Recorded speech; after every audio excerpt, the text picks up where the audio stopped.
Magandang araw mga kababos. Narito ang latest news ngayon sa PBA. Arwin Santos balik PBA na. Luis Sanggalang at Mark Nonoy wala sa official lineup ng Terra Firma Jeep. Magnolia Hotshots may bagong import para sa Commissioner's Cup.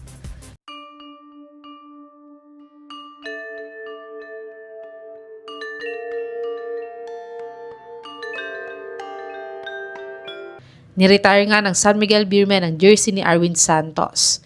Pero hindi pa naman siya nag-announce na nag-retire na siya sa PBA. At si Santos nga ay naglaro pa para sa rookie and sophomore kontra sa junior sa 2026 PBA All-Star. At dito nga ay muntik pa siyang mag-double-double performance ng 14 points at 8 rebounds. Kaya't may mga teammates nga siyang nagsabi na pwede pa siyang maglaro sa PBA.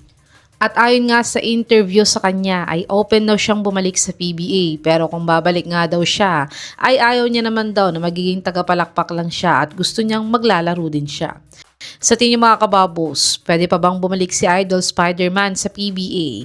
At saang team naman siya pwedeng maglaro ulit? I-comment nyo na po yan sa baba. Dumako naman tayo sa balitang wala nga daw sa official lineup ng Terra Firma Jeep ang dalawang rising stars nilang si Luis Sanggalang at Mark Nonoy.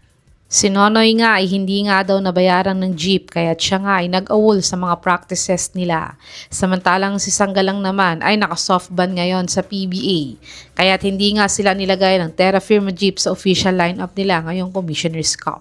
Sa tingin mga kababos, paglalaruin pa din ba ng Terra Firma Jeep si Nonoy at Sanggalang ngayong conference o ititrade na lang nila sila?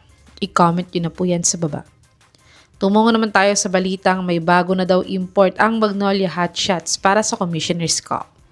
Si Terrell Brown Suarez nga ang nakuhang import ng Magnolia Hotshots para sa Commissioner's Cup. Pero hindi nga daw maganda ang performance niya sa ibang tune-up games nila, kaya't hindi nga daw siya fit sa kanilang sistema.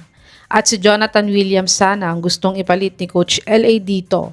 Yun nga lang ay hindi pa din ito available hanggang ngayon.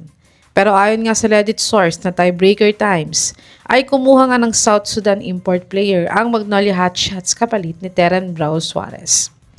At ito nga ay si Nuni Omot, isang 6'9" big man at former NBA G League player. At siya ay nag-average ng 11.7 points, 3.5 rebounds, 1.5 assists, 0.3 steals, 36% 3-point shooter at 83% free throw shooter sa kanyang 2024-2025 China CBA season. Sa tingin mga kababos, mas magiging fit kaya ang bagong import ng Magnolia Hotshots ngayong Commissioner's Cup? I-comment nyo na po yan sa baba.